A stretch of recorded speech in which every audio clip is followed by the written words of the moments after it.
Vamos a compartir un ratito algo que he estado preparando estos días y que espero que sea de mucha bendición.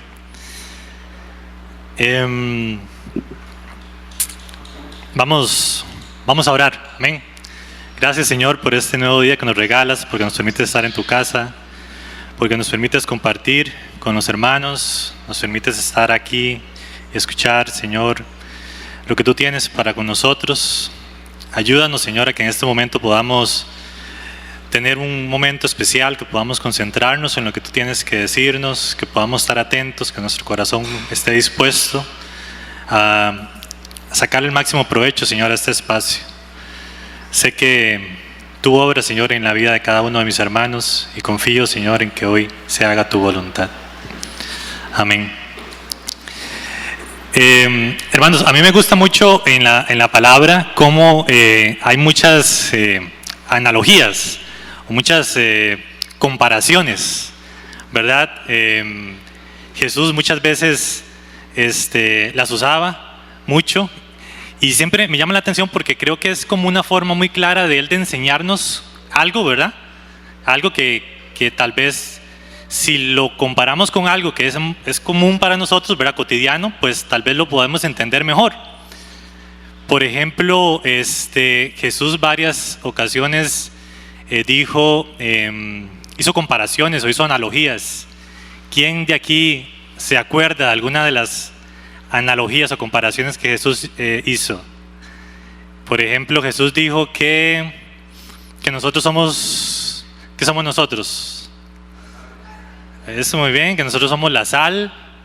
Dijo que somos la luz, ¿verdad? ¿Qué más? ¿Qué más dijo Jesús que él era él? Exacto, muy bien.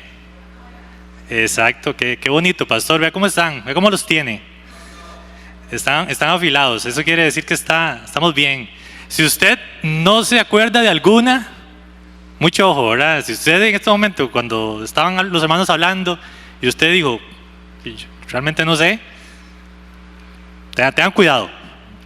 Es nada más para pensar, ¿verdad? Aquí en la iglesia hay un montón de formas de estudiar la palabra. Los domingos lo hacemos, los jueves ahora lo estamos haciendo en la casa, ¿verdad? Con células, etcétera.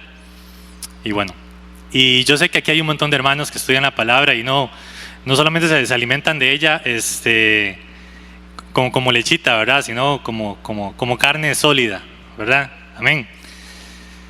En estos días con el hermano José hemos estado estudiando las cartas de Pablo, ¿verdad? Y Pablo también era muy bueno haciendo este tipo de comparaciones. Hay una comparación muy famosa en las cartas de Pablo, ¿verdad? Cuando él hace toda una comparación de una figura con cosas celestiales, por así decirlo, ¿verdad? Ya saben de qué estoy hablando. Cuando Pablo describe, no se acuerdan. Pablo describe la armadura, ¿verdad? La armadura, ¿verdad? Y sus partes, etcétera. Y cada una de las armaduras de los romanos, de los soldados romanos, tenía un significado. Esa es una muy bonita. Pero hoy, hermanos, quiero hablarles de una que a mí personalmente me ha estado llamando mucho la atención y creo que es muy importante que la estudiemos y que, no solo que la estudiemos, sino como que la interioricemos, ¿verdad? Porque tiene un significado muy profundo. Pablo, en 2 de Corintios, vamos a ir allá para empezar. 1 de Corintios, capítulo 12, versículo 12. Vamos a ir a 1 Corintios capítulo 12, versículo 12. Y luego vamos a brincar al verso 26 y 27. El verso 12 dice, Pablo, porque así como el cuerpo es uno y tiene muchos miembros, pero todos los miembros del cuerpo, aunque son muchos, constituyen un solo cuerpo, también es Cristo. Entonces hace una comparación ahí en el cuerpo con Cristo. Y ojo lo que dice más adelante en el verso 26. Ahí mismo, 1 Corintios 12, 26 y 27. Y si un miembro sufre, todos los miembros sufren con él. Y si un miembro es honrado, todos los miembros se regocijan con él. Y el verso 27 es el que a mí me tiene realmente pensando en las maravillas de la palabra. Dice: ahora bien, vosotros sois el cuerpo de Cristo, y cada uno individualmente un miembro de él. Yo sé que tal vez esto es complicado de entender en la mente humana, ¿verdad? Pero qué bonito es pensar que nosotros de alguna forma somos parte del cuerpo de Jesucristo. ¿Se imagina usted? Eso que yo le estoy diciendo hoy, hermanos, es motivo suficiente para que usted esté alegre, ¿verdad? Para que usted esté en otra dimensión. El saber, el pensar que Pablo nos está diciendo: cada uno de ustedes, individualmente, cada uno de ustedes es miembro del cuerpo de Jesucristo. Cualquier sentimiento de tristeza, angustia, preocupación que usted en este momento puede estar pasando, con esto que estamos analizando, yo pienso que debería quedar en segundo plano, ¿verdad? Es decir, el saber que somos miembros de no cualquiera, ¿verdad?, sino de Jesús. Ahora, hace unos días Yerlin y yo andábamos en la playa. Es parte de lo mismo. ahorita se van a dar cuenta que es parte de lo mismo. Yerlin y yo andábamos en la playa. Les voy a contar una historia así rápido para que puedan tal vez entender a qué me refiero. Yerlin y yo andábamos en la playa. Y hermanos, el primer paso que pongo yo en la arena, adivinen qué pasó. Me he clavado una espina en la planta del pie. De hecho me clavé varias, pero cuando yo puse el pie y sentí algo en el pie, ¿verdad?, inmediatamente casi me caigo de lo que sentí. Me fijo y tenía nada más como un puntito rojo en el pie. Y en el otro pie sí tenía una espina pegada todavía, tenía una espina, entonces me la quité, ¿verdad? Y este pie fue el que me quedó como doliendo un poco, pero en el otro no sentí ningún dolor. Tenía más una puntita roja, ¿verdad? Entonces yo realmente no pensé que había pasado nada. Digo, seguro medio me puncé, ¿verdad? Aunque yo en el fondo, no sé, yo creo que yo sabía que algo había pasado porque fue muy, muy fuerte el dolor. Me fui, me metí al agua, ¿verdad? El agua estaba fría, entonces como que eso calmó. Y seguí como 2 semanas, ¿verdad? Con 2 semanas como si nada. Bueno, tal vez una semana seguí como más o menos como si nada. Prácticamente podía seguir caminando. Nos fuimos incluso a hacer una caminata, a un río, una catarata por ahí, con unas amistades. Y todo muy bien. Y de repente, ya como a las 2 semanas, se me empezó como a inflamar ahí en la planta del pie y ya no podía caminar. Ya realmente era muy incómodo. Yo andaba como así, ¿verdad? Ponía la planta del pie como medio lado, porque no podía amacizarme correctamente. Entonces yo decía, no, ahí tengo que tener algo, ¿verdad? Pero lo extraño era que ella y todo el mundo llegaba y veía y decía, no, ahí no tiene nada. Incluso me escarbaban, ¿verdad? Y me decían así, me lastimaban ahí para ver qué es lo que tenía. Y no se veía nada realmente. Hasta que ya era incapacitante el asunto, es decir, ya no podía caminar. Yo decía, no, y el otro día tengo que ir a la clínica a ver qué es lo que tengo ahí. Pero mi hermana es muy buena mi hermana le gusta mucho cosas así de la sangre y eso, no tiene problemas. Y junto con Yerlin se fueron y me agarraron el pie y me empezaron a escarbar y mi hermana dice, ahí yo le veo algo, pero está muy adentro, no sé. Y yo no sé cómo hizo, porque Yerlin dice que ella nunca lo vio. Una puntita ahí en el puro fondo negra. Y empezó a escarbar y escarbar hasta que ya por fin llegaron a ver. Bueno, estaba como a, no sé, ¿qué? Como 2 centímetros, 3 centímetros adentro. Estaba como en medio del pie, eso. Y yo ya no podía caminar, en serio. Había pasado 2 semanas y media más o menos con un miembro extraño en el cuerpo, ¿verdad? ¿Y por qué les estoy contando todo esto? Porque es lo que acabamos de leer en cierta parte, ¿verdad? El apóstol Pablo, el apóstol Pedro, Juan, muchos de ellos describen como en sus diferentes momentos miembros extraños, ¿verdad?, querían meterse o se metían incluso en la iglesia y estaban ahí con ellos y aparentaban ser del cuerpo de la iglesia.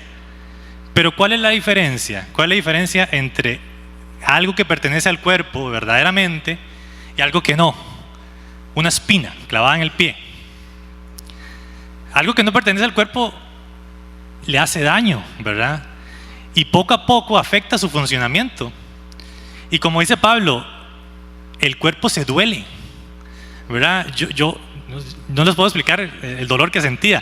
Claro, cuando esa espina salió y Yerlin estaba ahí, dice que fue como que salió expulsada. O sea, mi cuñado llegó y le hizo presión al pie y estaban ahí haciéndole una operación, ¿verdad? Y salió la espina disparada. O sea, ni siquiera fue que la retiraron. El mismo cuerpo, no sé, seguro sentía que eso no le pertenecía y ¡plá! Salió la espina. Era como de, ¿qué? 1 centímetro, más o menos. Era grande, sí, pero era súper filosa. Era impresionante. Y justamente en ese momento estábamos estudiando con José las cartas de Pablo, ¿verdad? Y yo recordaba esto, qué terrible es, hermanos, pensar que en el cuerpo de Cristo, como dice Pablo, ¿verdad? Hay miembros y todos los miembros, digamos, tienen una función, pero que se pueden ver entorpecidos de una forma u otra cuando algo extraño que no les pertenece ingresa y les hace daño, ¿verdad?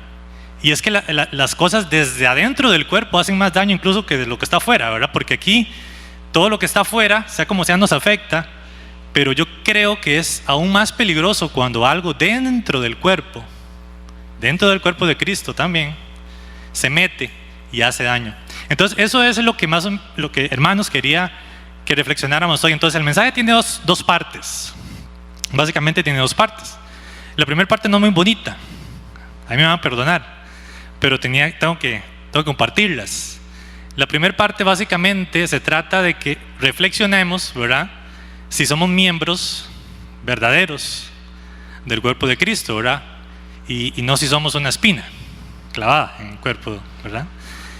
Y la segunda parte muy bonita. En la segunda parte vamos a estudiar un poquito algunas características que, con base a lo que hemos estudiado con don José, tienen los hermanos verdaderos, por así decirlo, del cuerpo de Cristo. El apóstol Juan, como les comenté, es uno de los apóstoles que en su primera carta él se da cuenta de lo que está pasando en la iglesia y se da cuenta de que hay ciertos individuos por ahí que él los llama incluso anticristos, ¿verdad? O falsos profetas, en el sentido de que se han alejado de la verdad. Y Juan lo describe como que se han alejado de la luz, ¿verdad? Juan siempre habla mucho de la luz y siempre dice algo que es y algo que no es, ¿verdad? Muy bonito como él escribe sus cartas. Entonces, para tratar de entender o para tratar yo de reconocerme si soy un miembro verdadero del cuerpo de Cristo, vamos a analizar 4 características que Juan nos da. Tal vez la primera es la más importante, por supuesto. Vamos a ir a primera carta de Juan, capítulo 2, versículo 22. Primera carta de Juan, capítulo 2, versículo 22. ¿Quién es el mentiroso sino el que niega que Jesús es el Cristo? Este es el anticristo, el que niega al Padre y al Hijo. Por supuesto, hermanos, aquella persona que niega que Jesucristo vino en carne a la tierra y que resucitó de los muertos, esa es la persona que está perdida, ¿verdad? Es una persona que no ha entendido todavía, que tal vez se le predicó, pero que no tuvo la fe para creer ese acto, porque es un acto, ¿cómo decirlo? Es un acto de otro mundo, ¿verdad? Si yo le digo a usted que vino el Hijo de Dios al mundo, que anduvo en la tierra, que murió y que resucitó, eso solo con fe se cree. Es decir, solamente por fe se puede creer eso, porque eso es algo de otro planeta, es celestial, ¿verdad? Entonces la persona que niega eso, por más que pueda venir a la iglesia y saber un montón de doctrina y saber de cosas, pero que niega ese acto milagroso de Jesucristo, está mal, ¿verdad? Es decir, Jesucristo vino a este mundo para ser Señor y Salvador, ¿verdad? Pero hay que poner nuestra fe en ese acto, en ese milagro de que Jesús realmente era el Hijo de Dios y que por eso Él vino y murió y resucitó. Ese es el primer punto. Y los siguientes puntos, 3 más de Juan que les voy a comentar, pues realmente están ligados al primero. Es decir, si entendemos eso, si entendemos ese primer punto, pues todos los demás vienen como consecuencia de ese, ¿verdad? Porque hemos logrado entender la magnitud de lo que pasó, ¿verdad? Es que eso que pasó, que Jesús haya resucitado, eso ya debería cambiar la mentalidad, la mente de la persona, y entonces las demás cosas vienen como consecuencias. Juan incluso nos describe otras características. Dice en Primera de Juan, ahí mismo, pero en el capítulo 1, en el 6, una característica de un miembro del cuerpo de Cristo, aquí la describe Juan: si decimos que tenemos comunión con Él y andamos en tinieblas, mentimos y no practicamos la verdad. Entonces podríamos decir que un miembro verdadero del cuerpo de Cristo es aquella persona que tiene una comprensión correcta de, o más bien una actitud correcta hacia el pecado. Amén. Es decir, el pecado le incomoda, por así decirlo. Es una persona que cuando comete una falla, se equivoca, no es que va y seguir haciendo eso, ¿verdad? La actitud normal de un miembro verdadero del cuerpo de Cristo es que su actitud hacia el pecado es separarse, ¿verdad? Reconocerlo y pedir perdón y arrepentirse, es decir, separarse por completo de esa práctica que estaba haciendo. Una tercera característica la vemos en Primera de Juan, ahí mismo, capítulo 2, versículo 3, y vamos a leer el 6 también. Primera de Juan, capítulo 2, versículo 3, dice: y en esto sabemos que nosotros le conocemos, si guardamos sus mandamientos. Y el 6 dice: el que dice que permanece en Él debe andar como Él anduvo. Entonces, una tercera característica es la obediencia. Al cristiano, al que ha entendido, ¿verdad?, lo que Jesucristo hizo por él y el que ha entendido lo que es Él, ¿verdad?, le es fácil obedecer a Jesucristo porque es su Señor, ¿verdad? Es decir, si Él es mi Señor, pues yo lo obedezco. Yo ya no tengo, digamos, a alguien más que me esté dando órdenes. Las órdenes me las da Jesucristo. Entonces, esa obediencia le es fácil a esa persona. Y una vez le preguntaron a Jesús cuáles son los 2 mandamientos más importantes, ¿verdad? Y Jesús, ¿qué le respondió? El primero es amar a Dios, ¿verdad?, con todo tu corazón, con toda tu alma, con toda tu mente. Entonces, si yo realmente estoy obedeciendo, pues yo amo a Dios más que lo que digan los demás, probablemente, más que lo que digan mis compañeros de trabajo, más de lo que digan mis amistades, más que mi casa, más que mis cosas materiales, incluso más que mi familia. Debería amar yo más a Dios, más que cualquier otra cosa, ¿verdad? Y el segundo mandamiento más importante que dice Jesús: y a tu prójimo como a ti mismo. Entonces ese de hecho es el último punto que les voy a comentar de Juan. Eso lo vemos en Primera de Juan 2, 9 y 10. Primera de Juan capítulo 2, versos 9 y 10. El que dice que está en la luz y aborrece a su hermano está todavía en tinieblas. El que ama a su hermano permanece en la luz y en él no hay tropiezo. Esta cuarta característica podríamos resumirla como que ese miembro verdadero del cuerpo de Cristo tiene una relación correcta con el pueblo de Dios. Amén. Es decir, es esa persona, es ese cristiano que como él sabe que pertenece al cuerpo de Cristo, se preocupa por los demás miembros del cuerpo. Y se siente bien cuando a algún miembro le va bien y se siente mal cuando a un miembro le va mal, ¿verdad? Es ese sentido de solidaridad, no sé, por así decirlo, o de empatía que debería haber en los miembros, digamos, del cuerpo de Cristo. Ahora, estos 4 puntos que les comenté, que los pueden encontrar ahí en la primera carta de Juan, como les digo, él las describió para alertar, ¿verdad?, de aquellas personas que se estaban infiltrando y que realmente no eran, ¿verdad?, cristianos verdaderos. Es simplemente, hermanos, para nosotros hacernos reflexionar, ¿verdad? Si estoy fallando en alguna de estas cosas, pues poder hacer las correcciones que debemos hacer.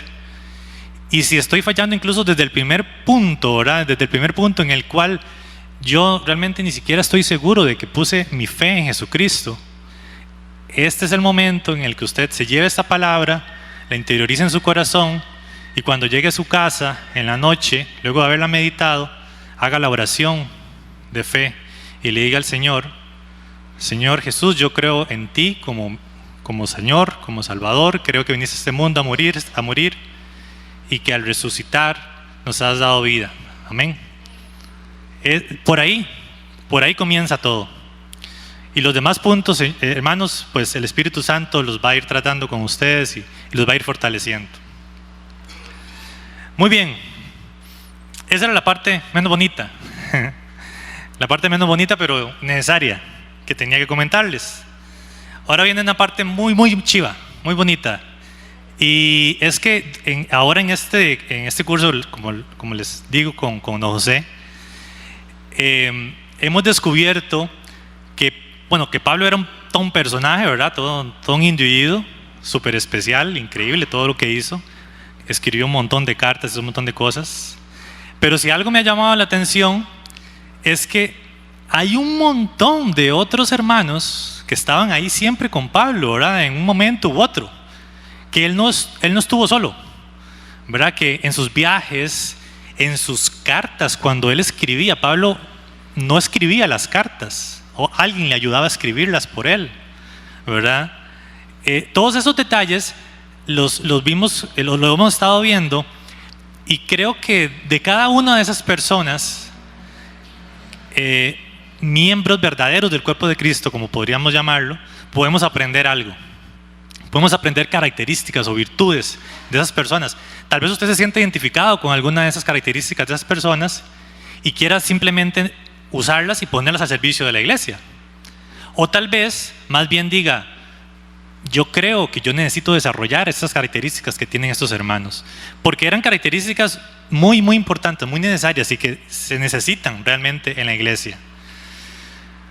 Entonces, para desarrollar este punto quiero que estudiemos, no vamos a estudiar 3 nada más, 3 personajes que estuvieron con Pablo, acompañándolo, y que fueron cruciales para que usted esté hoy sentado aquí, realmente, ¿verdad? Porque fueron personas que hicieron su trabajo para que ese evangelio se predicara en todo el mundo, se predicara finalmente en Roma, y de Roma salió el evangelio a todo el mundo, ¿verdad? Porque Roma era la capital, por así decirlo, mundial en ese momento. El primer personaje que les quiero contar, vamos a ver si lo adivinan.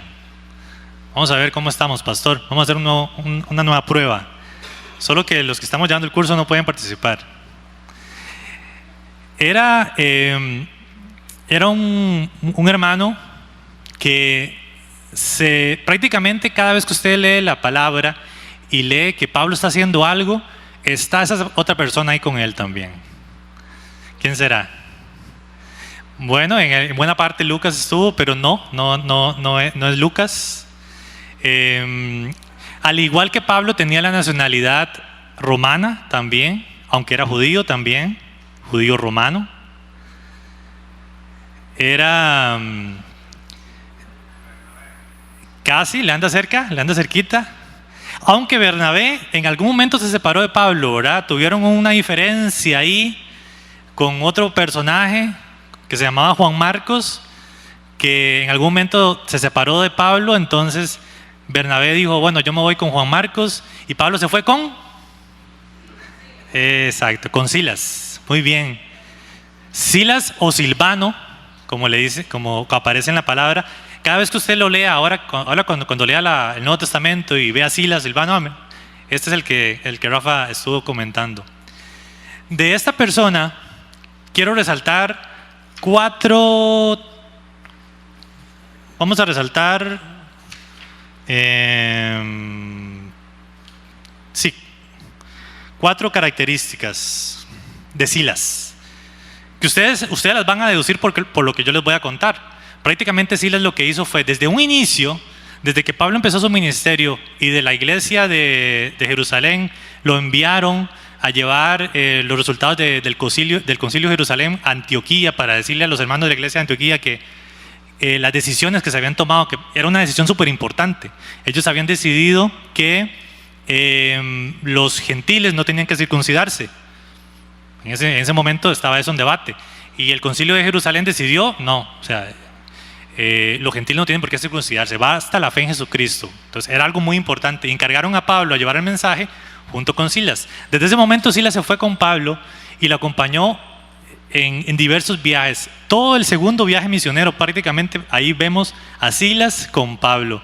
Y la palabra nos muestra que incluso llegaron a Asia Menor, Macedonia, Tesalónica. Y ustedes han leído las cartas de Pablo, ¿verdad? ¿Cómo era Pablo? Era una persona fácil de tratar. Era así como yo, toda buena gente. Sí, yo creo que no, ¿verdad? Pablo, si ustedes leen a Pablo, era una persona complicada, tenía un carácter, pero Silas era constante. Entonces, esta es una característica que quiero resaltar de Silas: constancia. Qué importante es, hermanos, que tengamos constancia.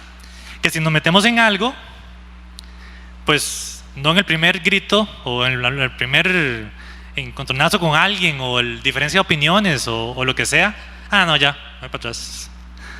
No, ¿verdad? Es decir, Silas tenía constancia. Era una persona, era un chavalo, digamos, con pantalones, ¿verdad? Bueno, yo creo que en ese entonces no usaban pantalones, ¿verdad? Pero, ustedes me entienden. Era una persona, y yo sé que aquí hay muchos Silas. Yo sé que aquí hay muchas personas que tienen carácter, que son fuertes, que se mantienen. Use ese carácter suyo, esa constancia suya para la iglesia, para el cuerpo de Cristo. Silas lo hizo, y Silas acompañó a Pablo un montón de viajes.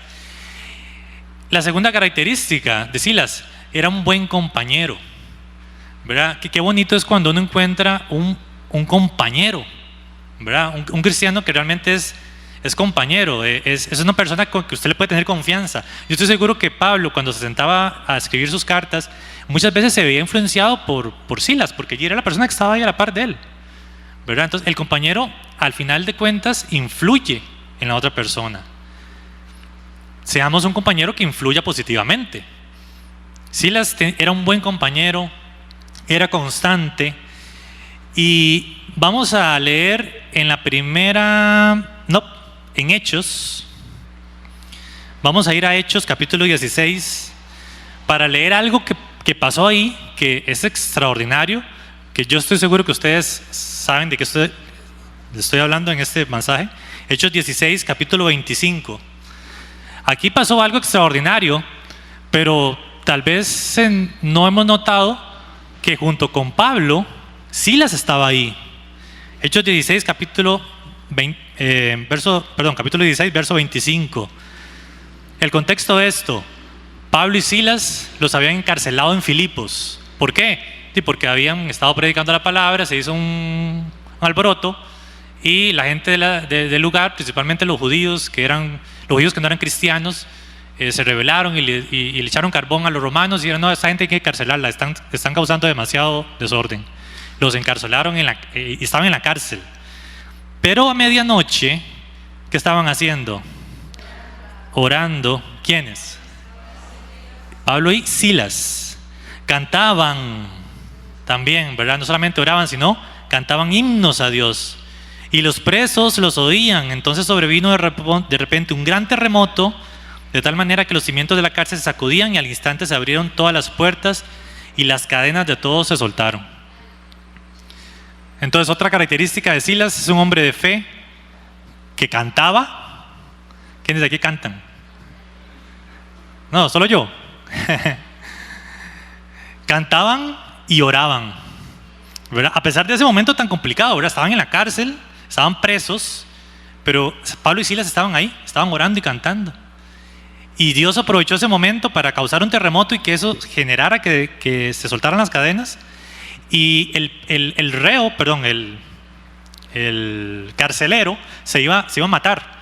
Porque si él se daban cuenta de que esos presos se fueron y él estaba ahí y no hizo nada, a él lo iban a matar. Entonces el carcelero se iba a matar. Pero Pablo le dice, no, nosotros no nos vamos a ir, aquí estamos. Aunque estaban libres, ¿verdad?, las cadenas. El resultado de esto al final fue que el carcelero y la familia del carcelero se hicieron cristianos, ¿verdad? Entonces, todo al final tenía un propósito. Y Silas estaba ahí.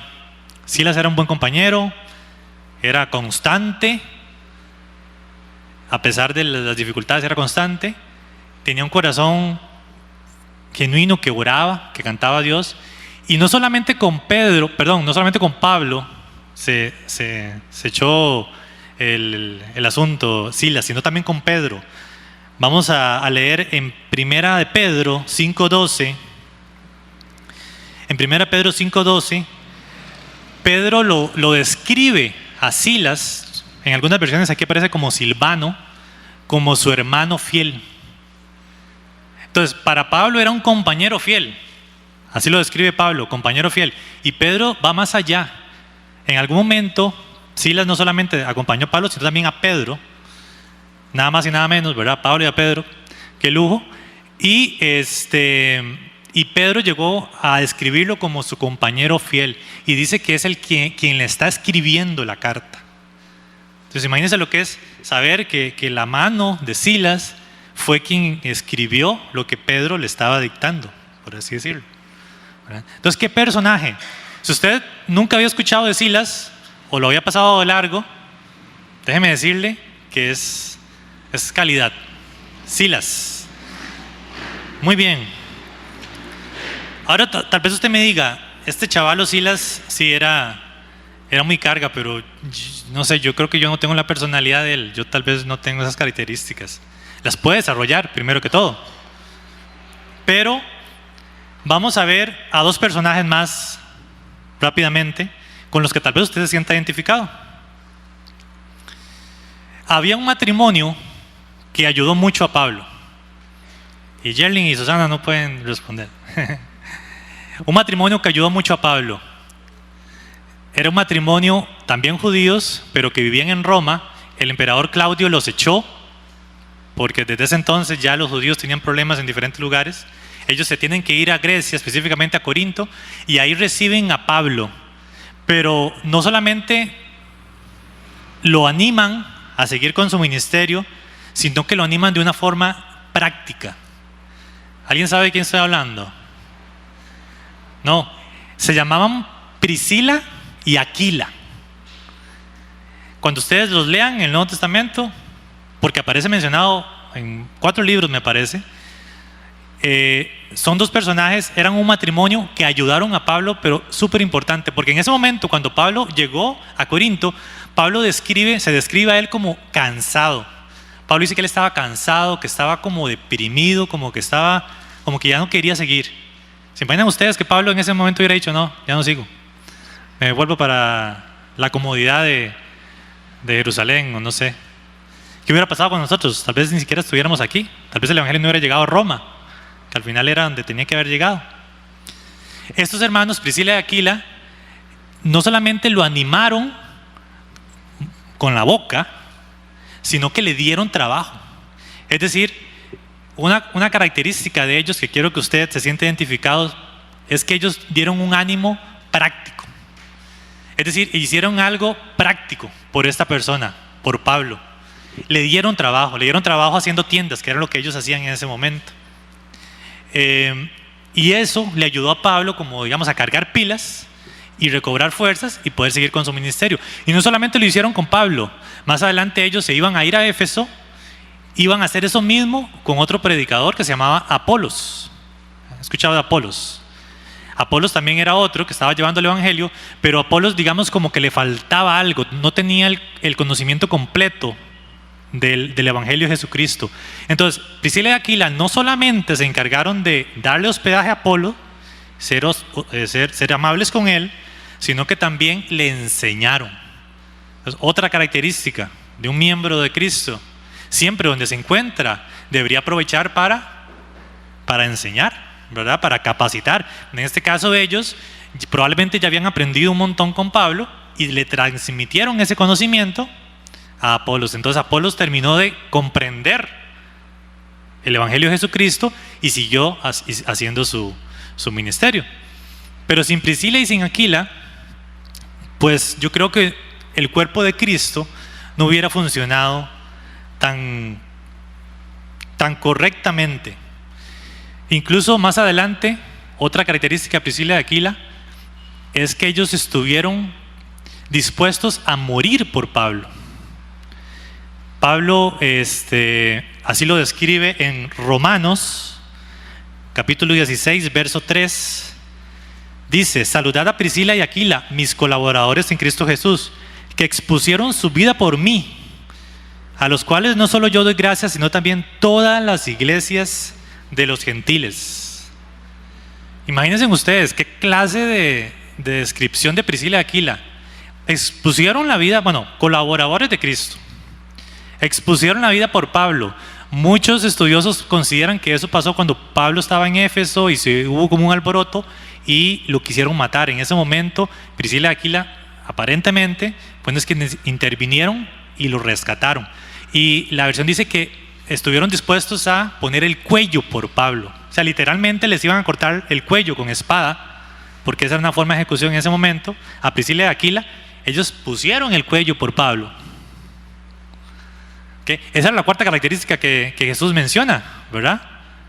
Que leímos al inicio en la carta de Juan, el estar dispuestos a dar la vida por los hermanos. Bueno, ellos literalmente lo hicieron. Y para terminar con Priscila y Aquila, una última característica de ellos es que dice Pablo que ellos les está agradecido no solamente él, sino ¿quiénes?